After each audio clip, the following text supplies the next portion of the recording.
up guys, it's BT here, and today we're going to be checking out the new Razer Huntsman V2, both the TKL and the full-size keyboards. Now these are keyboards that I've used extensively over the past 2 years, revisiting them ever so often in between my custom keyboard builds. Now there were a few complaints from the original version that they've tried to rectify here, as well as adding in some new enticing performance upgrades over the V1.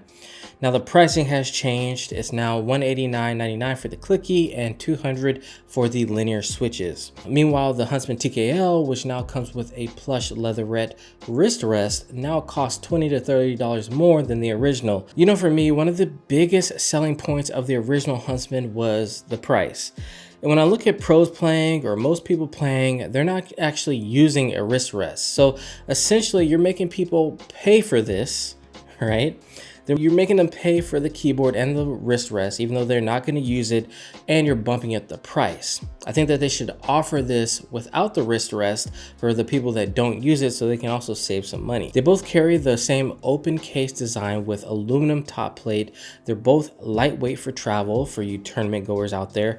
They've also got a 3-level kickstand feed to get the keyboard at the proper angle that you prefer, which I'm a huge fan of. The full-size keyboard has the volume control and the media buttons up top like the original. But for me personally, I'm not a full-sized person. It just takes up way too much room on your desk, and I think the TKL is the way to go because you still get the media keys up at the top when you use the function rows with the F keys. The TKL has a detachable cord, but the full-size still does not come with one. I wish there was some uniformity there. You get punished for going up in size. They also now have a standard bottom row, so if you do want to switch out the keycaps, you can now do that. You can put your own keycap set on there, give it a little bit of flair. Now the PPT keycaps that they do put on here are very nice, and I think most people would be pretty happy with them. They're way better than their Black Widow series, for instance. These are a little bit rough. They have a nice texture to them. They're gonna last a lot longer because they are the double shot PPT over the ABS that they were using in some of their other keyboards. Now another complaint from the original was the pingy sound that it created, and all that pinginess just gets to escape because of this open case design. Combine that with the fact that the stabilizers on the switches were wobbly. It was a recipe for disaster. Let's just say you didn't buy the original Huntsman for the sound, okay? Now they did have this case foam in there. It does get rid of some of the pinginess. While the overall sound is slightly more muted, it still carries some of the same characteristics as the first one. So we're not out of the woods yet in terms of sound, but it is better. Now both keyboards come with the optical red linear switches or the clicky purples. Back in the Razer Huntsman 60% keyboard, they actually changed it up a little bit and put sound dampening foam within their switches. Now this creates a different experience than the first one.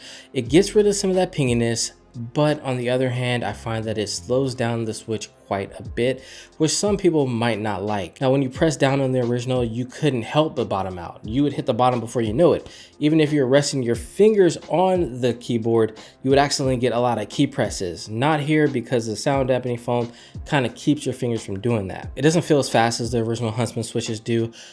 And I don't know if I should say this. You know what, F it, I'm gonna say it. I prefer the original. They feel faster. The switches feel blazing fast when you're gaming and making quick movements. Counter striking feels quick. I can see a lot of OSU players benefiting from the original as well over this one. You can literally feel where the foam starts to hit the slider inside the switch. Near about the midway point, it feels like a silent linear switch instead of just a linear switch, which, hey, maybe they should start calling it that. Now Razer is listening to the feedback, so I don't blame them, but I think they could have done this in a different way.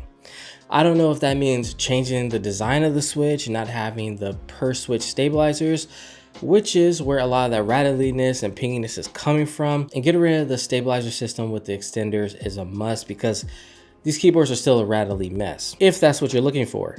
Personally, I see this keyboard for what it is. It's a performance keyboard that doesn't need to sound good. If you care about sound, just go and build a custom at this point. The average user, let's be real, they just want RGB. They just want a keyboard that looks good and sounds cool. Okay, the Huntsman sounds cool, looks cool. A lot of people are gonna buy it. I think what Razer should maybe do is look into making some higher end Huntsmans or revamping their Black Widow series to make it more into a custom keyboard look. I think that would be the next move strategically for them if they want to focus on sound. Otherwise, I think they could just leave this one alone and not really worry about the sound too much, okay? Only maybe like a fraction of people really care about it. Maybe if they live with other people and it's getting on people's nerves, but I think in most cases, people will go with the loud rattly mess because they're going to have their headphones on, and it's not going to bother them either way. So let's drop a sound test of the Huntsman V2 TKL.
Now the difference is night and day in terms of sound and feel. The stabilizers sound and feel way better on the V2, but like I said, you're going to be giving up some of that quickness, some of that speed. The original is a mess in terms of sound, but I would still take it if I was just going for speed. All right, so if I'm not mistaken, this is the world's first 8,000 hertz keyboard. Now, polling rate, for those of you guys who don't know, is just the amount of times that your computer checks the connection with the device, mainly to make sure that it has a strong connection. So in a mouse, when you would move it along a line, if you have 125 hertz, it's not going to check. That's why you see it bouncing around all over the place. When you have like an 8,000 hertz mouse, it's going to be like a bunch of lines, right? Because it's checking it more, so it has more information. So that's why you would want that with the mouse. It's just higher accuracy. Now, in a normal keyboard, 125 hertz is the going polling rate, but Razer has just decided to flex on us with the 8,000 hertz. Now, I couldn't find it, and it says that it's definitely 1,000 hertz. And I think what is going on is that this program can't recognize anything above 1,000. It doesn't even realize that we have 8,000 hertz keyboards yet, because I mean, Razer hasn't even announced this yet, but well, until this video. So I wasn't able to really test that per se, but polling rate does fluctuate. You're not always going to get 1,000 hertz if you have a 1,000 hertz keyboard. So having 8,000 is good. It gives you some leeway. You know, it's not going to make you into Shroud or Tens, but at least you can give yourself some peace of mind that you have a solid connection, and that is one of the factors that you don't even have to worry about. Now, it's hard to say whether polling rate makes a huge difference in gameplay.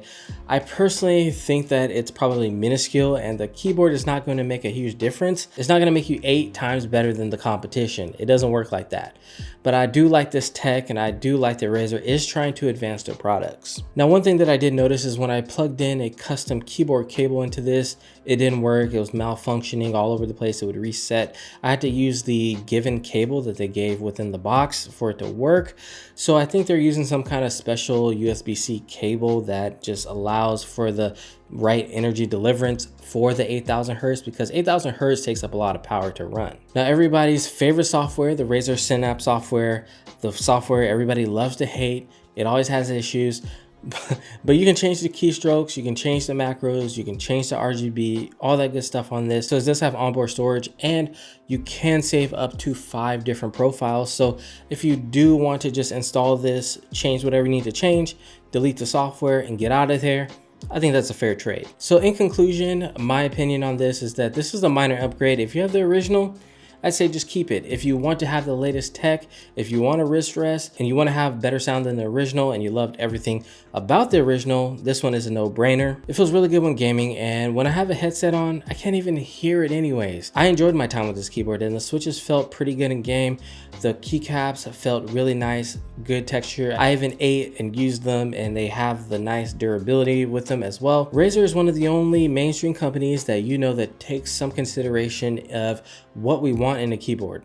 And I think the next step for them is to kind of smooth out everything, you know, revamp some stuff, you know, change some of the lines in their keyboards. Yeah, so I think Razer's next move should be possibly making something that blurs the line between customs, because that's what people are looking for right now. You know, people want the nice custom closed case designs with the 5-degree typing angle.